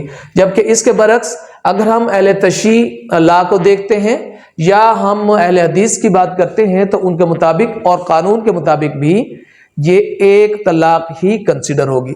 अब इससे आगे बात करते हैं हम तलाक अहसन की। तलाक अहसन जो है ये सबसे बेहतर जो तलाक का तरीका है वो ये है। तलाक 3 तलाकों के हवाले से एक और मैं डिस्कस कर दूं कि अहले सुन्नत जब बात करते हैं इस हवाले से कि 3 तलाकें एक वक्त में हो जाती हैं तो वो फाइनल हो जाती हैं, तो वो उसकी जो एग्जाम्पल कोड करते हैं या जो रेफरेंस कोड करते हैं इस हवाले से, वो रेफरेंस कोड करते हैं हजरत उमर फारूक रजी अल्लाह अन्हु के दौर का। उस दौर में एक आदमी ने अपनी वाइफ को 3 तलाकें एट अ टाइम दे दी थी और फिर वो आपके पास वो हाजिर हुआ और अर्ज की कि जनाब मैंने तो मुझसे ये गलती हो गई है, तो अब इसका क्या होगा? तो फिर उसमें हजरत उमर फारूक रजी अल्लाह अन्हु ने उन तलाकों को यानी 3 तलाकों को एक वक्त में तो जायज से मुराद यह है कि उस तलाक को वैलिड करार दिया, अलबत्ता उसके इस एक्ट को इंतहाई नापसंद किया और उस शक्ल में जो है उसको कोड़े मारने की सजा का हुक्म दिया। यानी तलाक तो हो गई लेकिन ऐसा करना जुर्म भी है और गुनाह भी है। अब तलाक अहसन जो है ये सबसे आसान तरीका है। इसमें इसकी शक्ल इस तरह है कि खाविंद और बीवी के दरमियान अगर ताल्लुकात खराब हुए, खाविंद ने बीवी को 1 तलाक दे दी, 1 तलाक देने के बाद रुजू की कोशिश हुई लेकिन नाकाम हुई, दूसरी तलाक दे दी। अब दूसरी तलाक के बाद भी अगर रुजू की कोशिश नाकाम होती है तो खाविंद ने तीसरी तलाक जो है वो नहीं दी। ये बिल्कुल इसी तरह है जो ये सबसेक्शन 6 जो बयान कर रहा है, ये वही चीज आ रही है कि जब तीसरी तलाक अगर ना दी जाए तो तलाक तो फाइनल हो जाती है लेकिन उसके अंदर गुंजाइश रह जाती है इस चीज की कि आप दोनों बगैर हलाला के, बगैर किसी दूसरी शादी के और दोबारा से शादी कर सकते हैं। तो ये सबसे आसान तरीका है और इसमें बीवी भी आजाद हो जाती है 90 दिन के बाद, अगर वो चाहे तो शादी कर सकती है। अब तलाक हसन जो होती है वो ऐसी होती है कि पहली तलाक, फिर रुजू की कोशिश नाकाम हुई, फिर दूसरी तलाक, फिर रुजू की कोशिश नाकाम हुई और फिर तीसरी तलाक। अब तीसरी तलाक जब दे दी जाती है तो उसके बाद में रीमैरी का दोनों के बीच में कोई कॉन्सेप्ट बाकी रह नहीं जाता। तो तलाक हसन और तलाक अहसन में फर्क यह है कि तलाक हसन में तीसरी तलाक नहीं दी जाती, जबकि तलाक हसन में तीसरी तलाक भी दी जाती है। अब तलाक बिद्दत की बात करते हैं। जो हम 3 तलाकों की बात कर रहे थे वो तलाक बिद्दत है, यानी एट अ टाइम अगर हम 3 तलाकें देते हैं तो जैसे अहले सुन्नत के मुताबिक वो हो तो जाती है लेकिन वो तलाक बिद्दत यानी बुरी तलाक कहलाएगी। तो क्वेश्चन आगे ये आ जाता है कि ऑरल तलाक हो या इन राइटिंग हो तो इनके बीच में डिफरेंस जो है वो क्या है। तो गुजारिश ये है कि जहां तक इनकी वैलिडिटी का ताल्लुक है, इनके बीच में किसी किस्म का कोई डिफरेंस नहीं है, दोनों ही वैलिड हैं और दोनों ही मतलब उसी तरह इफेक्टिव है जिस तरह तहरीरी इफेक्टिव है। इसी तरह इस हवाले से जजमेंट है 2016 CLC 180। इसमें ये high court observe that the oral talaq would become effective and binding in spite of absence of notice under requirement of section 7 of Muslim family laws ordinance 1961। तो है तो ये दोनों इफेक्टिव, लेकिन होगा क्या कि अगर हम जो है औरत तलाक देते हैं और उस पर जो सेक्शन 7 की जो प्रोसीडिंग्स हैं वो नहीं करते तो फिर हमें सजा का सामना करना पड़ सकता है। अब अगला क्वेश्चन आ जाता है कि कैन ए नोटिस जो है उसको विड्रॉ किया जा सकता है। क्वेश्चन ये आ गया, तो 100% इसको बिल्कुल विड्रॉ किया जा सकता है। इस वाले से जजमेंट लिख लीजिए 2016 MLD 218। इसके अलावा जो इसकी सेक्शन जो है ये 3 सब सेक्शन 3 ये भी इसको रिवोक करने के हवाले से बात कर रहा है, तो इसको विड्रॉ किया जा सकता है, इसको जो है वापस लिया जा सकता है। तो नेक्स्ट क्वेश्चन है कि what if chairman does not issue certificate of effectiveness. जी, अगर चेयरमैन जो है वो सर्टिफिकेट ऑफ इफेक्टिवनेस जो है वो जारी नहीं करता तो फिर क्या तलाक हो जाएगी या नहीं होगी। तो इस हवाले से ये PLD 2017 इस्लामाबाद 364 PLD 2017 है इस्लामाबाद 364, जिसमें यह करार दिया गया कि चेयरमैन के सर्टिफिकेट जारी करने या ना करने से इस हवाले से कोई फर्क नहीं पड़ता। तलाक जो है, जो वो 90 डेज का जो प्रोसेस है वो अगर पूरा हो जाएगा तो तलाक इफेक्टिव हो जाएगी। और इसका 8वां जो इसमें मैं क्वेश्चन जो प्रोपोजिशन निकलती है वो ये है, what if proceedings under section 7 not followed, तलाक वैलिड और नॉट वैलिड। ये तलाक तो 100% वैलिड है, तलाक इसमें वैलिड है, लेकिन चूंकि प्रोसीजर को फॉलो नहीं किया गया तो उस कंडीशन में क्या होगा कि सजा का सामना तो आपको करना पड़ सकता है। अब बहुत अहम क्वेश्चन ये आ गया कि death of husband before 90 days, तलाक जो है वो अफेक्टेड और नॉट। अब सवाल ये है, खामन ने एक तलाक दे दी, खामन ने दूसरी तलाक भी दे दी, अब 89 डेज हुए हैं या 88 डेज हुए हैं तो खामन की डेथ हो गई। अब इसमें तलाक वो फाइनल हो गई या नहीं। तो गुजारिश है कि ऐसी शक्ल में चूंकि तलाक अभी इफेक्टिव नहीं हुई थी और मुमकिन है वो उसको विड्रॉ कर लेता, तो ये तलाक इफेक्टिव नहीं होगी और उसकी बेवा को बेवा का दर्जा हासिल होगा और प्रॉपर्टी में से उसी तरह वो हकदार होगी जैसे कि वो अभी तलाक जो है वो नहीं हुई थी। तो इस हवाले से जो जजमेंट है, आप जरा एक मिनट आपको बताता हूं,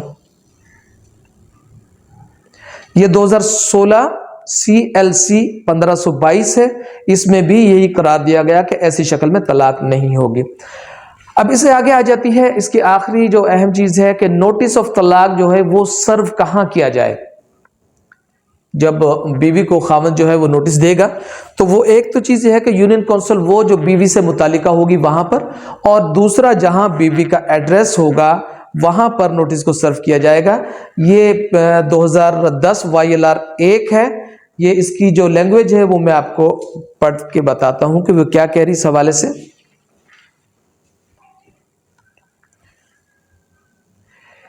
तो ये है जनाब 2010 YLR 1, ये लाहौर की जजमेंट है। इसमें करार दिया गया कि कानून की जुबान की लुग़वी तशरीह जरूरी है, जबकि तलाक बारे बीवी के अमूमी रिहाइश वाली यूनियन काउंसिल को नोटिस करना चाहिए जिस जगह बीवी रिहाइश पजीर होगी। इस इलाका की यूनियन काउंसिल को मामला की समाअत का इख्तियार होगा। तो स्टूडेंट्स, आपने जो है इसको सुना, इसमें बहुत सारे मजीद क्वेश्चंस भी हो सकते हैं, लेकिन मजमूई तौर पर जो इसकी तशरीह है वो मैंने बयान करने की कोशिश की। तो इस हवाले से जो कोई क्वेश्चन होंगे वो आप मुझसे पूछ सकते हैं रिटर्न में इंशाल्लाह। तो ये कुछ क्वेश्चन जो मेरे जहन में थे वो मैंने आपको बता दिए। तो इससे बाद में इंशाल्लाह हम बात करते हैं तलाक के बाद में अदरवाइज देन तलाक जो है वो कैसे डिसॉल्व होगी। ये सेक्शन 8 है, dissolution of marriage otherwise than by तलाक, और इस पर अब इंशाल्लाह हम बात कर रहे हैं। तो अब हम बात करते हैं dissolution of marriage otherwise by तलाक। सेक्शन 8 जो है मुस्लिम फैमिली लॉज ऑर्डिनेंस का, इसको डिस्कस करता है। इसकी लैंग्वेज ये है कि where the right to divorce has been duly delegated to the wife and she wishes to exercise the right, or where any of the parties to a marriage wishes to dissolve the marriage otherwise than by talaq, the provisions of section 7 shall mutatis and so far as practical applicable apply. अब गुजारिश ये है कि इसमें एक right जो है वो डेलीगेट किया जाता है खामद की तरफ से बीवी को या किसी दीगर शख्स को, बीवी को या किसी दीगर शख्स को। इसमें तो लिखा हुआ है सिर्फ बीवी का, लेकिन जो जजमेंट से इस हवाले से वो ये कहती हैं कि ये राइट जो है ये निकाह नामा के ऊपर ना सिर्फ बीवी को बल्कि किसी तीसरे शख्स या तीसरी शख्स को भी ये राइट डेलीगेट किया जा सकता है। और अगर उसको ये राइट जो है वो डेलीगेट कर दिया जाता है बीवी को या किसी दीगर शख्स को, तो फिर उसको तलाक का इख्तियार इसी तरह होगा जिस तरह मर्द को है, और उसके ऊपर जो उसके लिए जो प्रोसीजर अप्लाई होगा वो बिल्कुल वही सेक्शन 7 का प्रोसीजर, जिस तरह मर्द जो है यानी खामंद अपनी बीवी को तलाक देता है वही प्रोसेस जो है वो बीवी भी इस्तेमाल कर सकती है। अब सवाल ये पैदा होता है, सबसे पहले हम डिस्कस करते हैं इसमें एक मिनट यार, ये किताब जो आपने दी है ये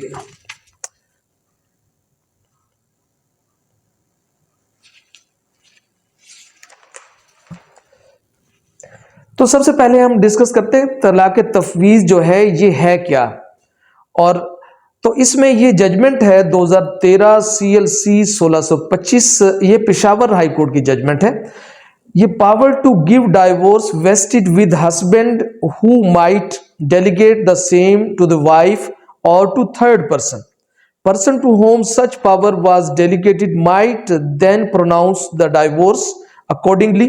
Such divorce was known as talaq tafweez. Delegation of powers called tafweez by the husband to his wife conferred on her the power to divorce herself. तफवीज़ वाज ऑफ 3 kinds। अब इसमें किस्में लिखी हुई हैं, लेकिन ये इसमें वजाहत कर दी गई कि ये जो पावर है, ये जो इख्तियार है जो डेलीगेट किया जाता है हस्बैंड की तरफ से, ये ना सिर्फ खावंद को बल्कि किसी दीगर शख्स को भी तफवीज़ किया जा सकता है। और अगर ये इन रिटन में निकाहनामा के ऊपर मौजूद होगा तो वो इस इख्तियार को जो है चैलेंज कर सकता है, वो इसको इस्तेमाल कर सकता है। अब इसकी शरई पोजीशन के बारे में जब हम बात करते हैं तो उस हवाले से जो कानून है अहले सुन्नत के मुताबिक वो इस बारे में मतलब उनकी जो व्यूज़ हैं वो डिफरेंट हैं और वो मतलब उनमें यकजहती नहीं है, तो वो बटे हुए हैं इस हवाले से। लेकिन अहले तशरीह जो है इस हवाले से वो बिल्कुल क्लियर है कि इसमें ये तलाक जो है इस हवाले से नहीं हो सकती।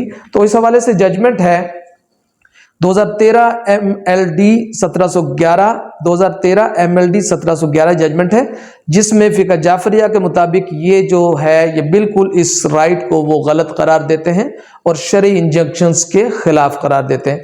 अब जो क्वेश्चंस पैदा हो सकते हैं कि how can she use her right of तलाक, जो पहला है, तो इस हवाले से गुजारिश ये है कि जब तक उसे ये राइट दिया नहीं जाएगा तब तक वो उसको इस्तेमाल भी नहीं कर सकती।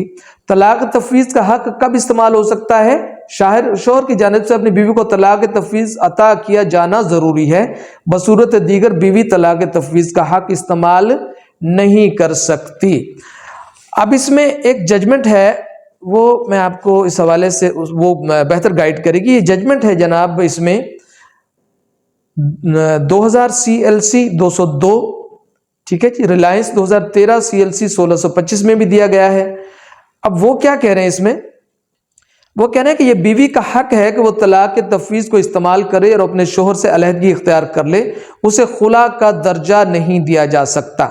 जब एक दफ़ा तलाक दे दी जाए तो 90 दिन के बाद तलाक मुअस्सर हो जाती है। निकाहनामा और तमाम जो मंदरजात हैं उनको शोहर ने तस्लीम किया इस जजमेंट के मुताबिक, जबकि शोहर ने बीवी को तलाक का हक अता कर रखा था, जबकि निकाहनामा में कोई शर्त या गैर यकीनी हालात के बारे में तज़किरा भी मौजूद नहीं था। अब जो निकाहनामा में खामद ने जब इसको डेलीगेट किया था पावर को, तो ऐसा उसने कुछ नहीं लिखा था कि भाई फला हालात होंगे तो बीवी को तलाक का जो है हक हासिल होगा कि बीवी खामद को तलाक दे सके। तो जब ये कंडीशन वहां पर मौजूद नहीं थी तो फिर बीवी को उसका इख्तियार हासिल था। तो ये जजमेंट इस चीज को क्लियर कर रही। अब फर्दर इसमें कहा जा रहा है, सवाल एक आगे आ जाता है कि इसका खुला का दर्जा हासिल है, क्या ये खुला के इक्वल है? नहीं नहीं नहीं नहीं, खुला के इक्वल बिल्कुल नहीं है, बल्कि ये तलाक है। और फर्क ये आ जाएगा कि खुला जब औरत लेगी तो उसे जो है डावर किसी न किसी शक्ल में रिस्टोर करना पड़ेगा, जैसे अदालत उसको ऑर्डर करेगी। लेकिन तलाक की शक्ल में, जब तलाक तफवीज की शक्ल में, औरत जो है वो डावर की हकदार होती है। इसी तरह एक क्वेश्चन आगे ये आ जाएगा कि जब खावंद निकाहनामा में वो एक इख्तियार जो है वो तफवीज कर देता है कि भाई फला शख्स या फला औरत जो है, यानी फला औरत से मुराद है उसकी वाइफ जो है, वो तलाक का हक उसको दे देता है, तो क्या वो उस तलाक के हक को बाद में वापस ले सकता है? तो इसमें इस जजमेंट ने यह करार दिया कि ऐसा बिल्कुल नहीं है। खावंद वो इख्तियारात जो वो तफवीज कर चुका है अपनी बीवी को, वो वापस नहीं ले सकता। तो जजमेंट का मैंने हवाला दिया था, ये PLD 1963 ढाका की है 602, और ये जजमेंट है 2000 CLC 202। जो PLD 1963 ढाका 602 और 2000 CLC 202, तो ये जजमेंट से, इसमें एक जजमेंट ये भी है 2013 CLC 1625। तो खावंद वो इख्तियारात जो हैं वो वापस नहीं ले सकता। तो सवाल कि प्रोसीजर कौन सा अडॉप्ट किया जाएगा? तो प्रोसीजर वही अडॉप्ट किया जाएगा जो सेक्शन 7 के तहत तलाक देते वक्त मर्द इस्तेमाल करता है। उसी तरह से बीवी नोटिस भेजेगी और उसी तरह से प्रोसीडिंग्स इसमें होंगी। अब इसे आगे चलते हैं, जो बाकी ये मेंटेनेंस है, मेंटेनेंस को डिस्कस कर रहा है सेक्शन 9। सेक्शन 9 मेंटेनेंस को डिस्कस कर रहा है, तो उसकी लैंग्वेज जो है वो इस तरह की है। अब इसमें if any husband fails to maintain his wife adequately or where there are more wives than one fails to maintain them equitably, the wife और ऑल और एनी ऑफ द वाइफ जो हैं वो क्या कर सकती हैं? वो यूनियन काउंसिल में जाकर उसी तरह वो चेयरमैन को एप्लीकेशन दे सकती हैं और प्रोसीडिंग्स हो सकती हैं। और इसी तरह अगर किसी बच्चे को, नाबालिग बच्चे को खावंद जो है वो एंटरटेन नहीं कर रहा, मेंटेन नहीं कर रहा दुरुस्त तरीके से, तो भी एप्लीकेशन दी जा सकती है। इस हवाले से एप्लीकेशन कौन देगा? बच्चे की माँ या बच्चे की नानी, वो एप्लीकेशन इस हवाले से दे सकते हैं। अब इसमें जो है एक सेंटेंस के बीच में जो स्टैट्यूटरी लैंग्वेज है, इसमें ये लफ्ज इस्तेमाल किया गया है, maintain them equitably the wife और ऑल और any of the wifes may in addition to seeking any other legal remedy available, कि वो अगर कुछ और करना चाहें, यानी वो अगर फैमिली कोर्ट में जाना चाहती हैं या वो सिविल कोर्ट में जाना चाहती हैं, तो वो सिविल कोर्ट यानी फैमिली कोर्ट में वो जा सकती हैं। और अगर वो जो है सिविल कोर्ट का भी कोई मैटर है तो वो सिविल कोर्ट में भी जा सकती हैं। लेकिन यहां पर चूंकि बात हो रही है मेंटेनेंस के हवाले से, तो वो फैमिली कोर्ट में जाना चाहें तो फैमिली कोर्ट में भी जा सकती हैं। तो इनको इसने वाजे कर दिया। अब इसमें इसका जो सेक्शन 3 है, सेक्शन 9 का सब सेक्शन जो 3 है, वो ये कहता है कि सेक्शन 1 में जो खर्चा मुकर्रर किया जाता है सेक्शन 2 और 1 की रोशनी में, जो बच्चों को दिया जाना है या जो वाइफ को दिया जाना है, अगर खावंद वो पे नहीं करता, तो सब सेक्शन 3 ये कहता है कि उसकी जो प्रॉपर्टी जैसी भी हो, उसकी घर, कार, गाड़ी, बंगला, उसकी जमीन, जायदाद, उसमें से वो उसके लिए वो ड्यू होगा, तो उसमें से उसकी अदायगी जो है वो कर दी जाएगी। तो ये चीज क्लियर होगी। तो अब इसमें जो क्वेश्चन आ जाते हैं वो ये आ जाते हैं कि जनाब इसमें कि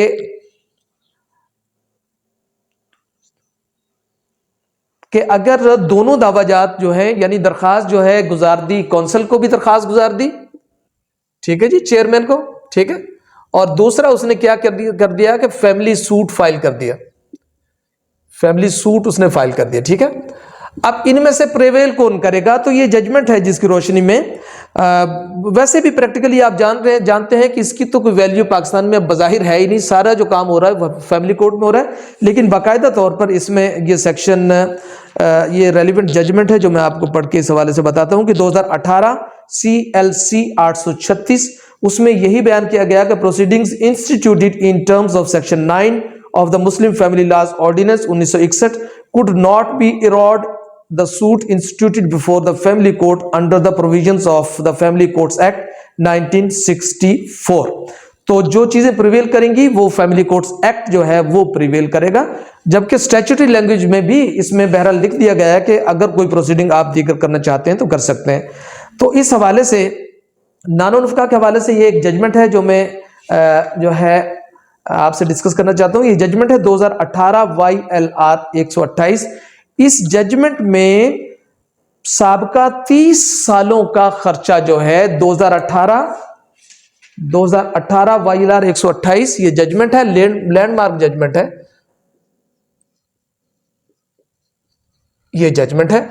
इसमें जनाब खर्चा सीक किया गया है, साबका 30 सालों का खर्चा जो है वो सीक किया गया है कि ये, और अदालत ने वो जो है दावा डिग्री किया है 30 इयर्स जो पास्ट मेंटेनेंस उसको डिग्री किया गया है। इसी जजमेंट के अंदर जो है एजुकेशन के जो अखराजात हैं, मेडिकल अखराजात हैं और बच्चे की शादी के अखराजात हैं, इस हवाले से भी डिस्कस किया गया है कि ये सारे अखराजात जो है ये मेंटेनेंस में आते हैं और खामन जो है वो मेंटेन करने का इस हवाले से पाबंद है।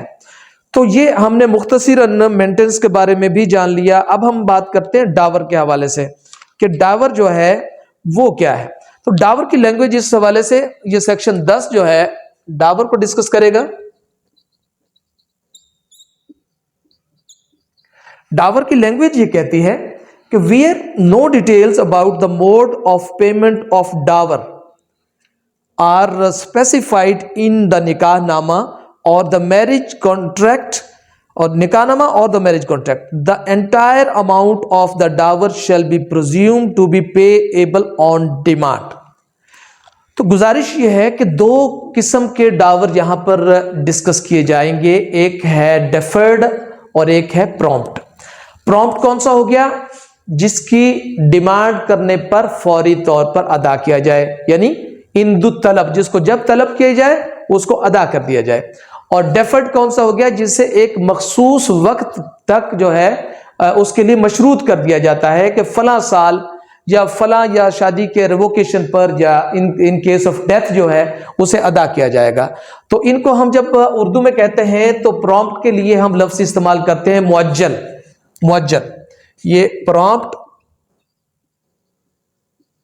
मुअज्जल, मीम आइन जीम और लाम, और डेफर्ड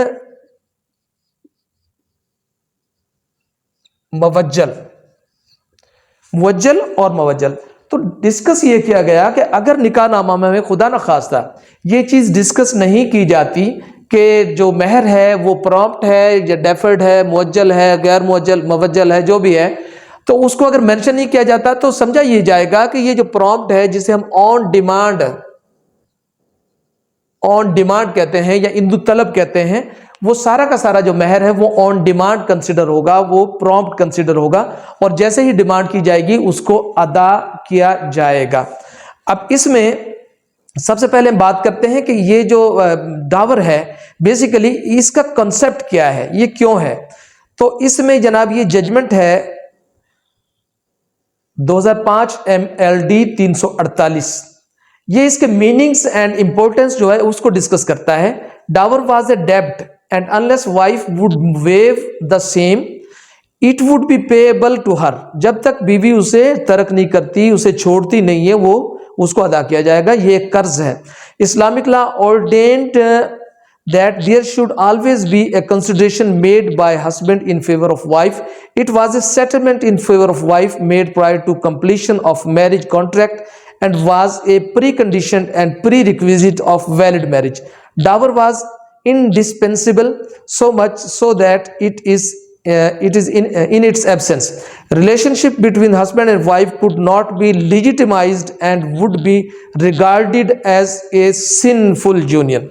तो इस जजमेंट में बड़े शानदार तरीके से पेशावर हाईकोर्ट की जजमेंट है, बड़े शानदार तरीके से इसको डिफाइन किया है। यह है 2005 MLD 348, 2005 MLD 348, ये पेशावर की है।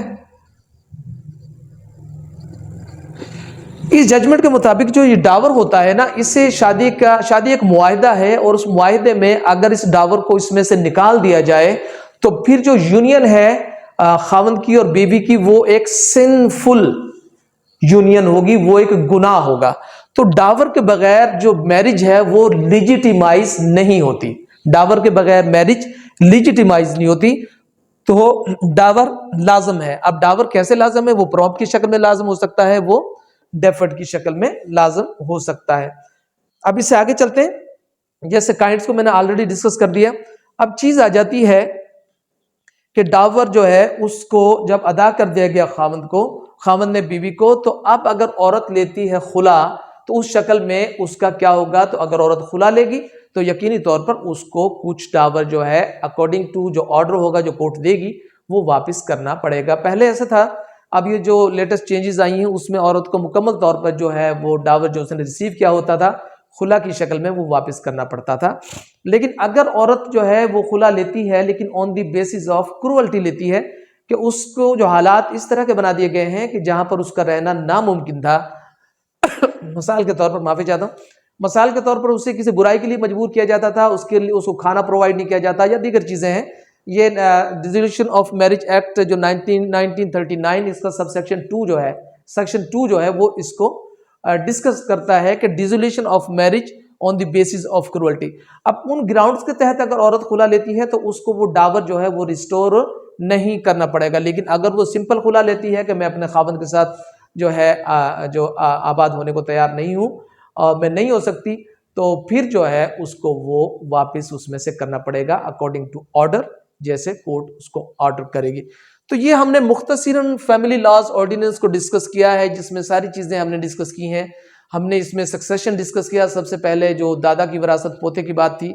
फिर हमने रजिस्ट्रेशन का, जो निकाह के रजिस्ट्रेशन के हवाले से डिस्कस किया सेक्शन 5 में। उसके बाद में सेक्शन 6 में हमने पॉलीगेमी को, जो सेकंड मैरिज को डिस्कस किया था, और सेक्शन 7 में हमने डिस्कस किया था इस हवाले से तलाक को। सेक्शन 8 में हमने डिस्कस किया तलाक तफवीज यानी औरत का तलाक देने के हक को, और उसके बाद में सेक्शन 9 में हमने मेंटेनेंस को डिस्कस किया, और सेक्शन 10 में हमने डावर को डिस्कस किया। तो हमने फिंगर टिप्स पर फैमिली लॉज ऑर्डिनेंस को हमने डिस्कस किया है। तो अब इंशाल्लाह अब हम फैमिली कोर्ट्स एक्ट पर जाएंगे, तो ये हमारा जो है मुकम्मल हुआ।